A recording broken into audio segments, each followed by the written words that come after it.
Tayo ay nabubuhay sa mundong may liwanag at dilim. Nagtatalo ang liwanag at dilim, pagsapit ng takip silim.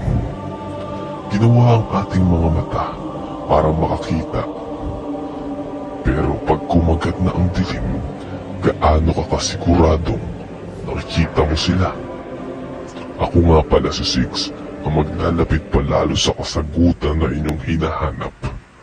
Simulan na natin ang pakikinig.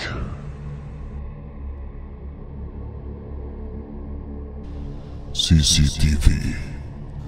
Isa akong security guard sa isang malaking grocery store. Graveyard ang laging tinutoka sa akin dahil walang naglalakas loob ng panggabi. Dahil may mga nagpaparamdam daw o mas masaklap, nagpapakitang multo.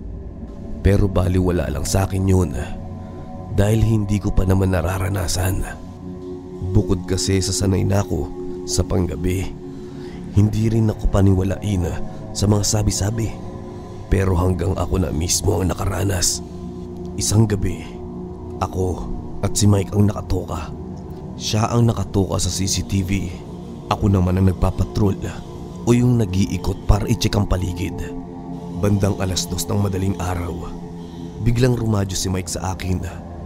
Rondahan ko daw yung stock room dahil may nakita siyang tao. Sa isip-isip ko, baka stop yun na hindi pa nakakauwi. Nung makarating ako ng stock room, sobrang tahimik. Medyo mahina ang ilaw at masikip dahil puro kahon yung paligid. Tao po.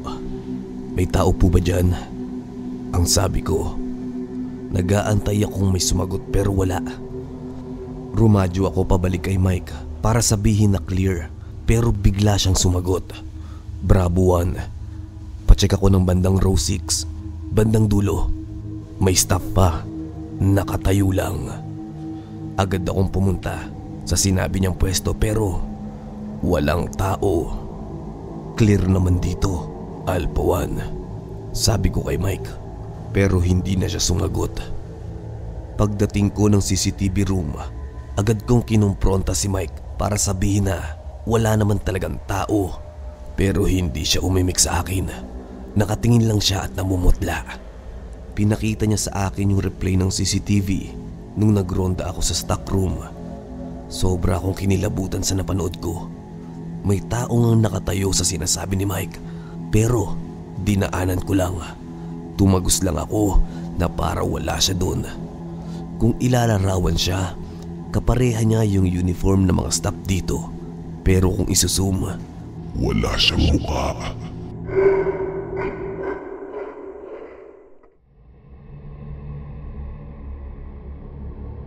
Tagaytay. It was around 2012. Hindi ko sure kung anong exact month. Niyaya akong mag-road trip ang mga pinsan ko kasama ang ex ko. Noong mga panahong yun, lagi kaming nasa Tagaytay. Nagro-road trip, food trip, or nagpapalamig lang. Sanay na kaming lumabas ng madaling araw para pumunta ng Tagaytay gamit ang kotse ng mami ko. Little did we know na may something nakakaiba ang mararanasan namin noong madaling araw na yon. Around 2 AM, natapos na kaming tumambay sa view site. After naming kumain, nagkayayaan pumunta ng People's Park. Hindi naman namin first time pumunta doon, pero first time namin pupuntahan ng madaling araw. Kahit na alam kong sarado pa yon, tinuloy ko pa rin mag-drive papunta doon. So ang setup is, ako ang nagda-drive, katabi ko ang ex ko sa harap at ang 3 kong pinsan na nasa likod. So nasa daan na kami papunta ng People's Park, yung daan na papuntang Tagaytay Highlands. Nagpapatugtog ng malakas na music, nakababa ang mga bintana ng sasakyan habang kumakanta ng malakas at sinasabayan ng pinapatugtog na music. Yung isang pinsan ko pala, hindi na kinaya at nakatulog na. Kaya 4 na lang kaming nag-iingay sa sasakyan. Pagkatapos nun, laking gulat ko nang may nakita akong malaking aso na itim nakaupo sa gitna ng daan. Upong tao yung pagkakaupo ng aso. Kasing laki din ng tao yung aso, pero alam kong aso talaga yun. Tinuro ko sa mga kasama ko at nakita din nila at laking gulat lang din nila. pero tuloy pa rin ako sa pagdadrive at binaliwala lang namin yung nakita namin. Maya-maya, yung pinsan kong isa na nakaupo sa may bintana biglang sinabing, "Isara nyo na yung bintana, ibang nararamdaman ko." Agad ko namang sinunod kasi nga parang iba na nga yung aura. Hindi na rin ako nagdalawang isip na sundin siya kasi laking probinsya siya at sanay siya sa mga kababalaghan. Yung isang pinsan ko parang ayaw pa maniwala at tinatawanan pa kami, pero iba na yung pagkatahimik namin, kaya natahimik na rin siya. Yung isa kong pinsan natulog na, ayun, tulog pa rin. Nung sinara ko yung bintana, nagmumoist yung windshield at mga bintana namin, kaya parang naging low yung visibility, pero tuloy pa rin ako sa pagdadrive. Wag daw akong titigil, sabi ng pinsan ko. Mga ilang minuto pa ang lumipas. Sabi ko, inaaswang tayo. Maglagay kayo ng piso sa bulsa para di kayo madala. Laksan nyo ang loob nyo, mas malakas tayo. Biglang nagkaroon ng marka na hugis kamay sa tapat ng bintana, na dahil nga nagmumoist, kitang kita yung hugis at dahan-dahang lumalaki na para bang kinakalmot. Nung nakita yun ng pinsan ko na hindi naniniwala, bigla niyang sinabing, "Iba na nga to, naniniwala na ako." Tapos sa isang kurbada na pakaliwa, may poste ng ilaw doon na puti. Pagkadaan namin, pumutok yung ilaw at napansin namin bago mangyari yun, parang may malaking itim na lumilipad sa taas namin. Malakas yung pagkakaputok ng ilaw, pero nung nakalampas na kami, pagtingin ko sa rearview mirror, parang di naman nawala yung ilaw. Doon na namin na-realize na nililigaw na kami ng aswang dahil puro kaliwa na lang yung daan namin. Maya-maya, may sumulpot na nagmumotor sa likod namin. Naka-helmet siya na buwang ulong sakop, tapos itim yung takip kaya wala kang makikitang mukha. Nakabuntot lang siya sa amin. Ayaw niya mag-overtake kahit na sobrang luwag naman yung daan. At isa pa, ang bagal ng takbo ko nun. Kinakabahan na rin ako at nagdadasal na sana'y walang mangyari. At biglang nawala yung motor pagtingin ko sa side mirror. Nakarating na kami sa baba ng People's Park, pero naaaninag ko na may gate na nakaharang sa daan na pataas. Nang mga sandaling yun, inisip na namin na bumalik na at agad-agad kong ni-U-turn ng sasakyan. Napakalawak ng daan pero yun ata yung pinakamatagal ko na pag-U-turn ng sasakyan sa buong buhay ko. Yung tipong napakabigat ng manubela, parang walang power steering, parang may pumipigil sa akin. Nilalabanan ko yung takot ko dahil alam ko na pag nahuli niya yung loob ko, lahat kami makukuha niya. Nilakasan ko ang loob ko, nag-focus ako sa pagdadrive at nagdasal na sana'y makauwi kaming ligtas. Nung nasa daan na ulit kami pabalik, lumabas na naman yung nakamotor. Ganun pa rin, hindi siya nag-overtake. Parang sinusundan lang talaga kami. Tapos bigla na naman siyang nawala. Ngayon, yung daanan namin, puro kaliwa pa rin, pero kahit naliligaw kami at patuloy na nagmumoist yung windshield, kahit ilang punas namin, tuloy pa rin ang pagbaba ng visibility. Kaya pinilit ko pa rin makabalik kami sa may rotonda. Mga bandang 4:30 AM, nakarating na kami sa rotonda sa may Tagaytay at nagpahinga sa may 7-Eleven. Laking pasasalamat naming lahat na ligtas kami at buhay. Yung isa kong pinsan, walang kamalay-malay kung ano ang nangyari. Dahil nga tulog na tulog siya, pero paggising niya, pawis na pawis siya kahit sobrang lamig naman sa sasakyan. Sabi ng pinsan ko, balikan natin yung lugar na nakita natin yung aso. Nabulabog natin yun. Humingi na lang tayo ng pasensya at magdasal. So mga 6 AM, bumalik kami doon at nagdasal. At pagkatapos nun, may nakita kaming dalawang aso, itim at puti, na nasa gilid ng daan. Parang galing sa isang maliit na lumang bahay doon. Simula noon, naging maingat na kami sa daan. Pero tuloy pa rin ang pagro-road trip namin at patuloy pa rin ang nararanasan namin mga kababalaghan. PS, after 3 or 4 years, di ko maalala kung last year ba or this year lang, nabalitaan namin yung nangyari sa mga batang lumabas ng madaling araw. Yung tinakas yung kotse at nag-road trip din. Pero nasawi silang lahat dahil nabangga sila at nasunog. Di rin kami nagulat kung saan yun nangyari, dahil yung daan na yun yung daan din na kung saan kami naaswang. Marami din daw nakakakita dun sa aso sa daan na yun, At isa na rin ako sa nagsasabing totoo ngayon. Nakakalungkot lang at di sila nakaligtas. Kung alam lang nila siguro yung dapat nilang gawin, ay di sana nangyari yun. Swerte na lang kami, nandun yung pinsan ko at alam niya yung dapat gawin kapag meron mang aswang. Kaya mag-ingat tayo sa daan palagi. Hindi natin alam kung ano ang biglang susulpot.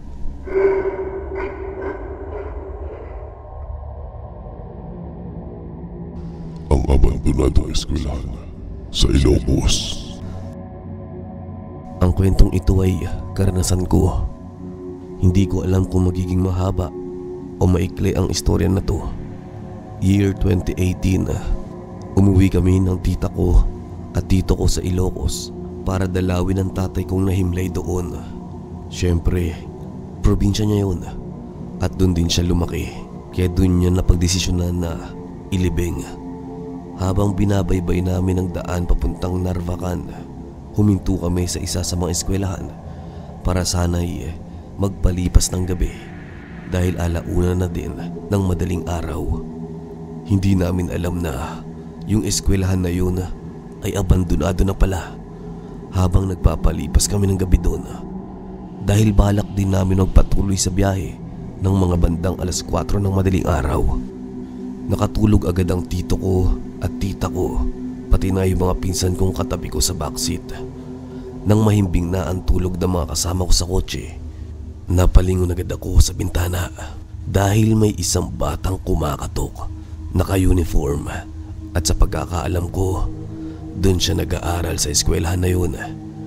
Wala naman tao at pasok noong araw na yun dahil gabi na at pasado 1:00 na. Kaya ang ginawa ko, binaba ko ang cellphone ko at pinatay iyon. Sinalpak ko rin yung earphone ko na natanggal sa isa kong tenga. Pagkatapos ay nagtulog-tulugan ako para malaman niyang tulog ang mga tao. Mabuti na lang at nilak ng tito ko ang pintuan ng kotse. Nang maramdaman niyang walang nagbaba ng salamin ng kotse, ay umalis to. Kaya ang ginawa ko ay tumingin ako sa bintana at nakita ko siya mismo tumagos sa gate na nakalak. Sabi ko, puta, ano yun? Ganon kaliit na bata, tatagos sa pinto. Kaya ang ginawa ko ay natulog na lang ako ulit. Bandang 5:00 pasado na noon, medyo maliwanag na at may naglalako na ng mga pagkain. Nagpa siya ang tito ko na magpatuloy na kami sa pagbiyahe. Pero naisipan ko munang bumaba para sana'y bumili ng makakain namin. Napagpasyahan ko ring silipin ang gate ng eskwelahan at nakita kong nakalaki yun.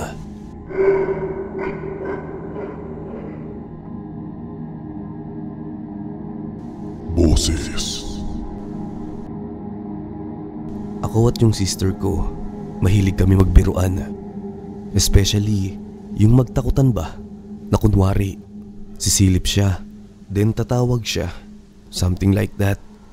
So ito na, ifa-fast forward ko na lang. I was 17 at that time. Nasa loob ako ng bahay namin. Ako lang mag-isa and silang lahat ay nasa labas. And also yung katabing bahay namin, that was owned by my uncle. But they moved out, so they decided na ibenta yung bahay nila. And may bumili rin kaagad after that. Pero hindi agad yung tinirhan kasi marami pang aayusin and so on. So eto na nga, nasa loob ako. Then nakaharap ako sa salamin. Bukas yung bintana namin sa may kwarto noon. And paggabi pa lang rin noon, habang may ginagawa ako sa harap ng salamin, may tumawag sa akin na babae ang boses. At hindi lang yun, kaboses siya ng sister ko. Yung way ng pagtawag is yung gayang-gaya talaga sa kung paano ako tawagin ng kapatid ko, especially kapag nagbibiruan kami. So after kong marinig yung boses na yun, hindi ko na pinansin kasi naisip ko na baka niloloko ako ng kapatid ko or nagtatago siya. Pero after kong hindi pansinin ang voice na yun, biglang tinawag niya ulit ako. Pero iba na ang tunog ng boses niya. Talagang magugulat ka at matatakot. At hindi lang yun, pabulong niya akong tinawag ng paulit-ulit. Dahil doon ay natakot talaga ako. Akala ko kapatid ko pa rin yun. Kaya lumabas ako ng kwarto at laking gulat ko nang makita ko siyang nasa labas, nagpupunas ng tricycle namin. Sobra talaga akong nagulat at nabigla. Nagtaasan ang mga balahibo ko, kaya dali-dali rin akong lumabas ng bahay at sinabi yun sa kanilang lahat. That was my first time na matakot ng ganun, and sinabi ng kuya ko sa akin na baka nasa bintana yun at nakatingin sa akin. Until now, hindi ko pa rin malilimutan ang pangyayaring yun. And sa tingin ko rin ay yun din yung babae na nakita ng pinsan ko nung mga bata pa kami. Mahaba ang buhok, napakaputi. Same with my sister, which is nangyari naman sa may CR nila.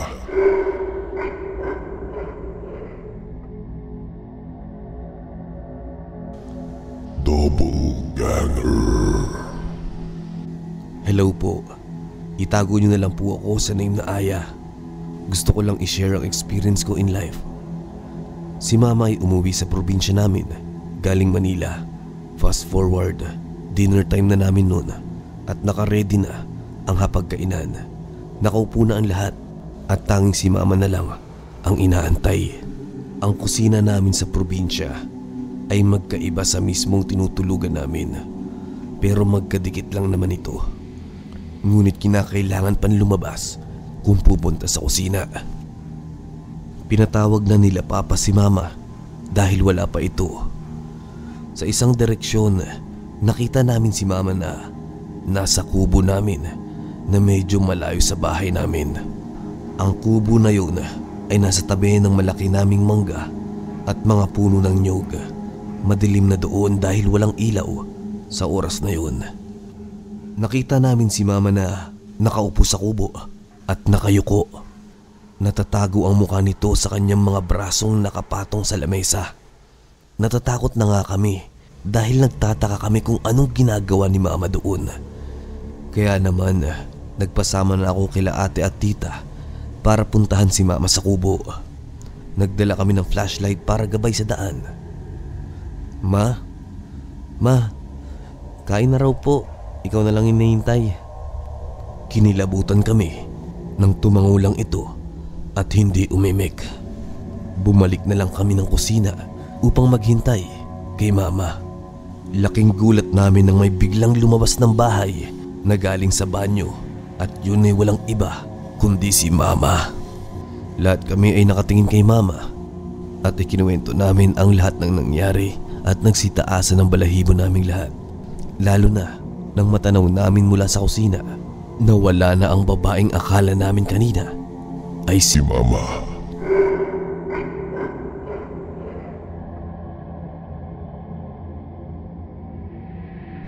Ozone Disco. Hi, I am Noel. I am 52 years old and living in one of the condominium residence here in Timog Avenue. I was 30 years old noong masunog ang Ozone Disco. Sa Santa Mesa pa ako nakatira noon, sa bahay ng parents ko. 2005 nang lumipat ako sa condominium kung saan malapit lang sa compound na nasunog na Ozone Disco. My unit window was facing the north side view and situated ako sa 9th floor. Kaya pag sumilip ako sa window ng unit ko ay tanaw na tanaw ko ang nakabakod na sunog na bar sa baba. March 18, 2006, Saturday, when this eerie experience of mine happened. It was around 11 PM nang dumating ako sa unit ko from my office. May lending business ako kaya maski weekend, kailangan kong i-manage ang negosyo ng maayos. I was really tired that night dahil na din sa traffic. From Makati all the way to Quezon City, pag nag-drive ka at naipit sa traffic, talaga namang nakakapagod. Pagbukas ko ng unit ko ay agad kong binuksan ng TV. Put my things sa center table. Pagkatapos ay umupo sa sofa. When the TV turned on, I decided na buksan ang window ng unit ko. Papunta pa lang ako sa bintana, napansin ko na parang nagbabibrate yung window glass because of heavy sound na dahan-dahan kong naririnig na may malalakas na upbeat music na nagmumula sa baba. Tuluyan kong binuksan ang sliding window And I was shocked sa nakikita ko. Buong buo ang sunog na ozone disco sa baba. May malakas na music na nanggagaling dito. May maiingay na tao na nagtatawanan at nag-uusap ng malakas. Pinagbasdan ko at kahit nakakaramdam na ako ng takot ay namamangha pa rin ako sa nakikita ko.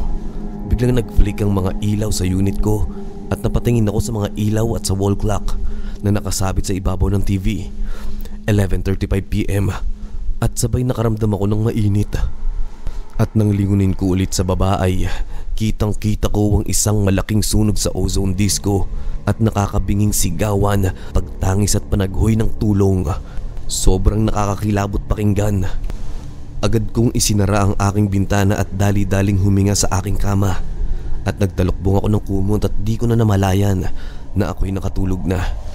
Kinaumagahan ay binuksan ko ang aking bintana at nag-offer ng dasal para sa lahat ng mga kabataang namatay. Marami pang nakakatakot na kwento ang bumabalot sa lugar kung saan nakatayo ang ozone disco noon. Sana sa darating ng March 18, 2019, habang naggugunita natin ang 22 taon ng pagkasunog nito, ay mag-alay tayo ng dasal sa mga naging biktima ng isa sa pinakamalalang sunog sa buong mundo na ikinamatay ng 162 na katao. Sa susunod na mapapadaan kayo sa Timog Avenue, lumingon ka muna sa kanan o sa kaliwa. Baka kasi nasa tabi mo na sila, naghihintay na makasali ka sa kanilang party.